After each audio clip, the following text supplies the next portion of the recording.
पटेल साहब से आग्रह करूंगे कि वल्लभ भाई पटेल जी के मूर्ति में सरदार पटेल आपके कद के अनुरूप ऊंचाई में है वल्लभ दास पटेल साहब, उनके लिए जोरदार ताली बजाएं।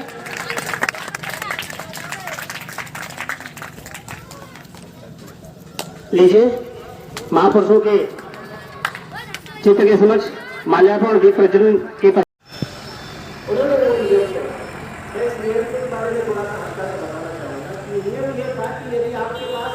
आप एक मन नमक खरीदते हैं तो उसके ऊपर आपको ₹1.25 ₹1.24-25 का उस समय हमारे देश के एक व्यक्ति की औसत सालाना आय ही ₹1 हुआ करती थी। ऐसी स्थिति में ₹1.25 देने की स्थिति कैसे हो सकती है? उसके लिए बहुत बड़ा अन्याय और नमक वो चीज होती है जिसके बिना आदमी के जीवन की संकल्पना भी नहीं की जा सकती। ऐसी स्थिति में महात्मा गांधी का योगदान वर्षों वर्षों का ख्याल रखा जाएगा, क्योंकि उन्होंने इस रास्ते को ऐसे न तो दिशा हो न किसी प्रकार का कोई खून खराबा हुआ और सरकार को आखिरकार छूटना। महात्मा गांधी वो सब ठीक, और जिस विशेष बात से वो जाने जाते थे वो थी उनकी सत्याग्रह और अहिंसा की बात। क्योंकि ये युवा महोत्सव की बात कर रहे हैं, हम युवाओं की बात कर रहे हैं और युवाओं की बात करते करते यदि हम स्वामी विवेकानंद को भूल जाएगा तो या उनकी बात न करें तो ये गलत है। स्वामी विवेकानंद के जन्मोत्सव पर 12 जनवरी के जन्मोत्सव था उनका। 12 जनवरी को जब महोत्सव हुआ तो मुझे बोलने के लिए कहा गया कि आप कुछ मैं मंच पर बैठा हुआ अचानक से बोलने का मौका मिला। मनुष्य एक सामाजिक प्राणी या मनुष्य एक सामाजिक जानवर, पर मैं अरुस्ती की इस बात से बिल्कुल भी इत्तेफाक नहीं रहा, मैं नहीं बोलूँ। क्योंकि यदि आप मनुष्य हैं तो आप में विचार हो सकते और विचार होंगे, और जानवर में तो विचार होंगे। तो अरुस्ती की ये बात बिल्कुल गलत है कि मनुष्य सामाजिक जानवर, जैसा मनुष्य सामाजिक प्राणी हो सकते, प्राणी जानवर नहीं हो सकते। दूसरी बात कि जब हम आंदोलन की बात करते हैं, हम स्वतंत्रता आंदोलन की बात करते हैं, आंदोलन मुख्य रूप से 3 चीज़ों से मिलकर जुड़ता है। 3 चीज़ें होती हैं अगर आंदोलन की सबसे पहली रिक्वायरमेंट, सबसे पहली आवश्यकता होती है विचारधारा, दूसरी होती है संगठन, और तीसरी और सबसे महत्वपूर्ण, दोनों से भी महत्वपूर्ण जो चीज मानता हूं मैं, वो है नेतृत्व।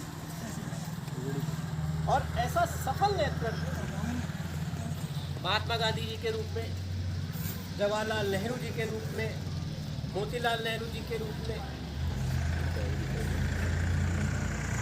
विवेकानंद जी के रूप में, इन सभी लोगों के रूप में हमको एक ऐसा सफल नेतृत्व मिला जिसने हमें एक ऐसा देश बनाकर दिया जिसको हमने राज्य से देश बनाया। मैं एक और बात कहना चाहूँगा, सरकारी नौकरी नहीं मिलती। मैंने एक सवाल पूछा कि सरकारी नौकरी न लगने से तुम बेरोजगार हो जाओगे, इसका मतलब ये हुआ कि सरकारी नौकरी लगेगी तो ही रोजगार है, सरकारी नौकरी नहीं लगेगी तो रोजगार नहीं मिलेगा। मतलब घर वाले आपको भागा देंगे भाई। मैंने कहा 3 चीजें होती, 3 कैटेगरी, 3 श्रेणियां, 3 वर्ग, 3 ग्रुप, समूह रोजगार की दुनिया। सबसे पहला तो वो जो रोजगार पाता है, एक वो जो सक्षम है, काम करना भी चाहता है लेकिन फिर भी उसको रोजगार नहीं मिलता तो उसको बेरोजगार समझ सकते। एक श्रेणी और होती है जिसको अक्सर हमारी किताबों में दबा दिया जाता है, वो होती है कि आप क्या रोजगार के लायक हो। मैं रोजगार की बात इसलिए कर रहा हूँ क्योंकि आज युवा की सबसे बड़ी समस्या है रोजगार ना होना। सबसे बड़ी समस्या है या नहीं है? सबसे बड़ी समस्या रोजगार नहीं, उसके लिए और उसके पास रोजगार न होने का सबसे बड़ा कारण यह है कि वो रोजगार के लायक नहीं। हमें रोजगार के लायक बनना पड़ेगा, हमें मार्केट के अनुसार बनना पड़ेगा। हमारे अंदर वो कला, वो संस्कृत, वो चीज़ हमें अपने आप में विकसित करनी पड़ेगी। यदि हम वो विकसित कर पाते हैं तो हमें कोई भी व्यक्ति रोजगार फंस के देखे। एक लड़का मेरे सामने आया सर, औसत आयु है हिंदुस्तान के लोगों की वो 29 साल, 30 साल से 1 साल कम। अगर आप जापान को देखोगे या चाइना को देखोगे या यूरोप के देशों को देखोगे तो वहां पर लोग बूढ़े होते जा रहे हैं, जनरेशन नहीं है उनके पास, जो जवान ही नहीं है, युवा ही नहीं है उनके पास। करें तो क्या करें? ऐसी स्थिति में पूरी दुनिया की नजर हम युवाओं पर कि हम युवा क्या कर सकते हैं, और देश की 64% आबादी युवाओं की आबादी 29 साल से कम उम्र के लोग। लेकिन समस्या एक ही है, हमें रोजगार कैसे मिले, हम कैसे रोजगार करें? आजादी हमें अभी भी नहीं मिली। आजादी हमें इसलिए नहीं मिली क्योंकि हम आज भी सरकारी उपक्रम में रोजगार पाने की कोशिश करते हैं, बहुत प्रयास करते हैं। 30 साल हो जाता है, 35 साल हो जाता है, 40 साल हो जाता है, लेकिन कोशिश करें। अब वो न करें। अगर आप युवा हैं, अगर आप आजाद हैं, आपकी विचारधारा आजाद है, आप वैचारिक रूप से सक्षम हैं, तो आप अपना स्वयं का रोजगार पैदा करें। क्योंकि महात्मा गांधी भी जब कहते थे कि हमें एक ऐसी अर्थव्यवस्था चाहिए जहां पर सभी के पास रोजगार, सरकार की अपनी सीमाएं होती है, कितनों को रोजगार दें। इसलिए युवा होने के नाते आजादी के 75वें साल में मैं आप लोगों से एक ही बात कहूंगा, अपने रोजगार को देखें। से पानी में और हमारे बालाघाट जिले के कुछ क्षेत्र ऐसे हैं जहाँ से गंगा बहती है, लेकिन पूरी पूरे ऊटी के आजू बाजू के एरिए जो है वहाँ बांध है, टाटापाड़ा, पुलिया, भोटोड़ा, लोड़ा में आज भी जो है हैंडपंप में प्रतीक्षा करना पड़ता है। एक बूंदी पानी के लिए कम से कम 2-3 घंटे के बाद में पानी स्टोर होता है, और एक बूंदी पानी बालाघाट जिले की स्थिति है, इंदौर मालवा की नहीं, बालाघाट जिले में भी स्थिति ऐसी है। हम वैनगर के धार्मिक संरक्षण है, इस वजह से हमें मेहता गाँव में पानी का एहसास नहीं है। हम देखते हैं 25 सवेरे जाते हैं या 2 से, तो लोग मोटर लगा के जो है रोड की धुलाई करते हैं, हमारे घर में धूल ना आए। लेकिन बालाघाट जिले के नदी के विशाल का जो एरिया है वहाँ आज भी जो है हैंडपंप की स्थिति है कि लगभग लगभग सभी हैंडपंप बंद हो चुकी है। ज्यादा दूर जाने की जरूरत 50 किलोमीटर के अंदर में भी हमें ये चीजें समझ में आ रही है। और गवर्नमेंट ने बहुत सारे योजना जो है कंट्रोल नहीं कराए, मेरे अनुदान के कार्यक्रम चलाए, क्योंकि हमारा जिला कृषि प्रधान जिला है और यहाँ से पानी स्टोर को काफी मात्रा में खेती के माध्यम से 4 महीने जो हम पानी स्टोर करके रखते हैं, इससे स्टोरेज बढ़ता है। लेकिन हम देखते हैं कि हमने जितना पानी धरती के अंदर में स्टोर किया, उससे दोगुना पानी जो है जो हम नहर को चलाते हैं, तो हमारे यहाँ पे हमारे जो श्रीवास्तव जी हैं वो पूरे रहे हैं यहाँ पर सिंचाई विभाग में 40 से 50% पानी केवल सुटेज होकर नहरों के और खेतों को में अच्छी न होने के कारण सीधे नाले में चले जाता है। और मैं आपको फेंकते के बात नहीं सकता, लेकिन मुझे उसका नॉलेज नहीं है, लेकिन श्रीवास्तव को बताएंगे हमारे वरिष्ठ आदमी है। लेकिन हमने देखा कि हम इतना तो पूरा प्रयत्न कर रहे हैं, प्रयास कर रहे हैं, लेकिन रिजल्ट मेरे ख्याल से 25% भी उसका नहीं आ रहा है। और आपने देखा होगा कि गवर्नमेंट ने बहुत सारे उपवन लगवाए ग्राम पंचायतों में सड़कों उपस्थित बच्चों। ये जो समय वर्तमान में चल रहा है, अगले पल ये नहीं है जब आप यहाँ आए थे, वो पल अब नहीं है, बदल रहा है, लगातार चल रहा है। इसी क्रम में हम स्वतंत्र हुए 75वें वर्ष में पहुंच रहे हैं, ऐसा हमारा साहित्य कहता है, इतिहास कहता है। परंतु मैं एक बात और आपके सामने रखना चाहता हूँ, ये बात कुछ और गहरी है। वास्तव में हमारे देश की स्वतंत्रता की पहली सरकार 47 में नहीं, 43 में बनी। 43 में भारत को स्वतंत्रता की घोषणा की थी और स्वतंत्र आजाद हिंद सरकार बनाई थी। उसके बाद परिस्थितियां बदली, 47 में स्वतंत्र हुए। इस स्वतंत्रता के आंदोलन में हमारे अनेक वीर शहीद हुए, जिनकी हम ना गणना कर सकते हैं, केवल नमन करने के अलावा हम कुछ नहीं कर सकते। इन्हीं में हमारे पास जो मूर्धन्य महाविभूतियां हैं, जिसमें महात्मा गांधी, सुभाष चंद्र बोस, स्वामी विवेकानंद और सरदार वल्लभ भाई पटेल, इन सबको याद करते हुए मैं आप सबके साथ उनको नमन करता हूँ। ताली बजा दो यहाँ पर उपस्थित जोर से।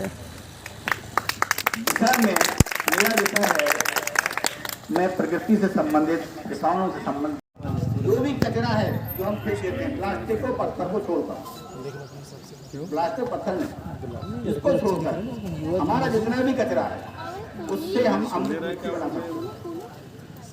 एक सुंदर है, आप एक जितना भी आपके पास जगह हो, जैसा भी हो, पेड़ के नीचे थोड़ी छाया होना बहुत जरूरी है। आप 10 बाई 10 का, 15 बाई 10 का, जैसा भी जगह हो, एक छोटा गड्ढा खोद लीजिए, जैसे पास बंदी खोदते हैं ना, ये खुदाई करने जाते तो बंदी खोद लेते, 1 फुट गहरी हो, 10 फुट चौड़ी, इस टाइप से अपन गोदी बोलते हैं। इस टाइप का आप जैसा भी जो सुविधाजनक, ये मानना है कि वर्तमान जो उस समय की परिस्थितियां थी, उस परिस्थिति के अनुसार उन्होंने वह काम किया। हमारा देश अंग्रेजों का गुलाम था, अनाप शनाप कर रखते थे, उन सबके खिलाफ उन्होंने जाके एक जनता को एक सूत्र में, एक माला में पुरोया और लड़ाई लड़ी। लेकिन वर्तमान परिवेश, वर्तमान समय में हमें वर्तमान समस्याओं से लड़ना चाहिए। तो उसके लिए जो अमृत महोत्सव मनाया जा रहा है, वो इसीलिए मनाया जा रहा है कि हम अपने अंदर, दिल के अंदर, अपने अंदर एक ईमानदारी तो लाएं। जो व्यक्ति सच्चा ईमानदार होगा, हमने देखे कि वहां पर वो गंदगी पड़ी हुई पड़े रहेगी। वो गंदगी जब तक पड़ी रहेगी जब तक कि नगर पालिका या आपका पंचायत का कोई व्यक्ति आएगा नहीं और उसको सफाई नहीं करेगा। ये बेसिक चीज बता रहा हूँ आपको। दिनेश भाई ने बहुत अच्छा अनुभव बताया देश का, अपना खुद का अनुभव बताया कि उन्होंने जब वो जिला पंचायत के उपाध्यक्ष रहे तो उन्होंने प्रत्येक पंचायत को कितना कितना पैसा दिया। संतोष भाई बोला तो मैं कई पत्रकारों को भगा देता हूँ। क्यों भगा देता हूँ? क्योंकि वो सच्चे आदमी है, वो ईमानदारी से काम करे। जब जो आदमी ईमानदारी से काम करेगा वो क्यों लोगों को पैसा बांटेगा, क्यों लोगों का आराम को नहीं पैसा देगा। मन ये इच्छा, मतलब ये मेरा मतलब कहने का है कि मन में आपके सच्चाई होना चाहिए। आप किसी भी फील्ड में काम कर रहे हो, या आप कोई भी फील्ड में काम कर रहे हो, सरकारी कर्मचारी हो या अशासकीय कर्मचारी हो, कोई भी कर्मचारी हो, लेकिन जो कि ये कार्यक्रम युवाओं का है, इसलिए ये बातें मुझे बोलना पड़ता है। मैं पत्रकार हूँ, कवि हूँ, तो मेरा कहने का उद्देश्य ये है कि मन में जब तक आपको खुद के, जब तक आप कोई आपको ईमानदार नहीं बना सकता। सरकार कितनी भी योजनाएं बना दे, सरकार कितनी भी योजनाएं ला ले, कोई आपको ईमानदार नहीं बना सकता। ये ईमानदारी आपके अंदर से आना चाहिए, और जैसा हम बोलेंगे वैसे ही काटेंगे। आप अपने बच्चों के सामने झूठ बोलेंगे, वो आगे चल के आपके सामने झूठ बोलेंगे। ये होगा कि नहीं होगा? है? जैसा हम बोलेंगे वैसे तो काटेंगे ना आने वाले समय में। तो सबसे पहले इन महापुरुषों से हमें यह सीख, अमृत महोत्सव का बेसिक चीज यही है कि आदमी के अंदर ईमानदारी, दृढ़ निश्चय, यानी इन महापुरुषों की आपको जानकारियां दी जाए कि वो आज हम उनका इतने सालों बाद आज भी हम उनका दिल से इज्जत करते हैं। कि क्यों करते हैं, आदर क्यों करते हैं दिल से? तो उन्होंने उस समय वो काम किया। तो आने वाली पीढ़ी हमारा इज्जत करे, हमारा सम्मान करे, तो उसके लिए हमें कुछ ना कुछ अच्छा तो करना पड़ेगा, अच्छा तो करना पड़ेगा। ईमानदारी, स्वच्छता को लेकर हमारे मन में जो कल्पना है कि आज तक हम सोचते थे कि जो भी है वो चलो ठीक है सरकार करेगी, ऐसा नहीं। हमें अपना खुद का घर, आस पड़ोस, मोहल्ला और गांव, उसके बाद शहर, फिर देश, प्रदेश, इनको स्वच्छ रखना होगा।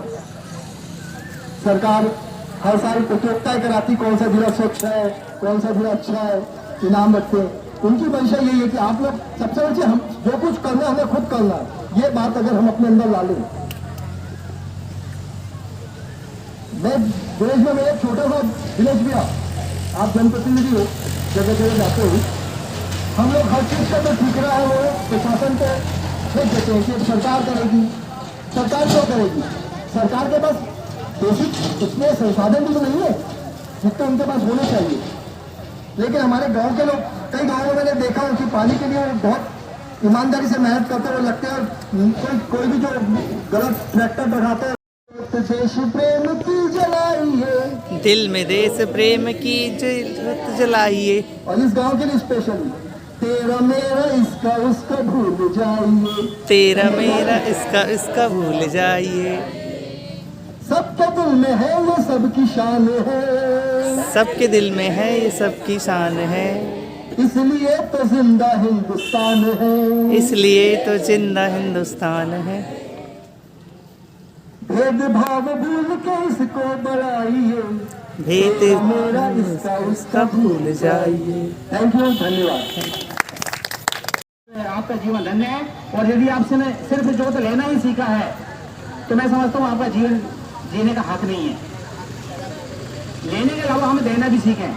जब तक हम देना नहीं सीखेंगे तब तक हमें मजा नहीं आएगा। ठीक है, आप हमारे बीच में अरे खुश होगी हम पे प्रकृति माता, चलो चलो श्रृंगार करे धरती माता, चलो ताली चलो बजाओ। श्रृंगार करे धरती माता। सूख पीट वाटर से डबरी अपनाए, सूख पीट वाटर से डबरी अपनाए, भूमि का जल स्तर बढ़ाए, भूमि का जल स्तर बढ़ाए, तो खुश होगी हम पे ए धरती माता, चलो चलो श्रृंगार करे धरती माता, चलो चलो श्रृंगार करे धरती माता। इस गाने में भारत माता की, भारत माता की, भारत माता की, भारत माता की, भारत माता की बोलो और बोलो। राहुल बेटा लाइन से सिस्टम से।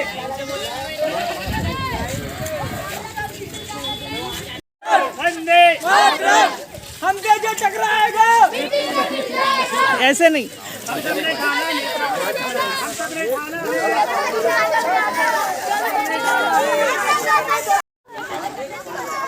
भारत माता की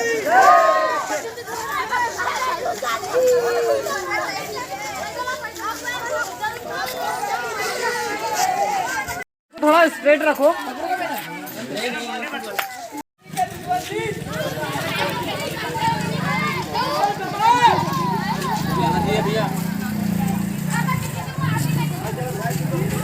और सुभाष चंद्र बोस जी, सरदार वल्लभ भाई पटेल जी का बहुत बड़ा योगदान रहा हमारे आज़ादी, भारत देश को आज़ाद करने में। उन सबको नमन करते हुए मैं इस कार्यक्रम की शुरुआत करती हूँ। जैसे कि आप सब जानते हैं, यहाँ मंच पर उपस्थित हमारे गणमान्य अतिथिगण, सरपंच महोदय sir, professor Rajput sir, professor Gautam sir, madam dean के विद्यार्थी मैडम नजरा मैडम, सरपंच मैडम एवं अन्य अतिथिगण का बहुत बहुत तहे से स्वागत एवं अभिनंदन करती हूँ। आप सब जो भटेरा के गांव से आए विभिन्न युवाओं एवं महिला हमारे बहनें, हमारे साथी सभी का बहुत बहुत अभिनंदन करती हूँ, स्वागत करती हूँ इस कार्यक्रम में। जैसे कि आप सब जानते हैं, आप यहाँ बैनर देख पा रहे हैं, यहाँ लिखा हुआ आस पड़ोस में युवा संसद कार्यक्रम, उसके नीचे लिखा हुआ आज़ादी का अमृत महोत्सव। शायद आप लोगों ने कल टीवी देखा होगा, मेरा ये मानना है कि आप लोग टीवी देखते होंगे, जरूर न्यूज़ देखते होंगे। तो कल प्रधानमंत्री जी द्वारा इस 75वां वर्ष जो वर्षगांठ मनाया जा रहा है आज़ादी का, वो साबरमती आश्रम से लॉन्च किया गया, वहाँ से शुरुआत की गई, शुभारंभ की गई। बाकी और हर एक जिले में इसकी शुरुआत भी की गई है, जिले स्तर पे, राज्य स्तर पे। इसका मेन मकसद ये है कि 75वें वर्ष का हम मना रहे हैं, अगले साल 15 अगस्त तक हम मनाएंगे।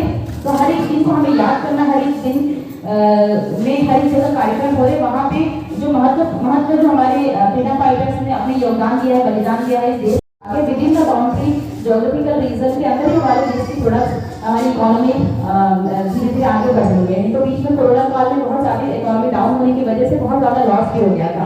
तो मैं आप सबका बहुत बहुत धन्यवाद करती हूँ और ग्राम पंचायत के सरपंच साहब के बहुत बहुत धन्यवाद करती हूँ।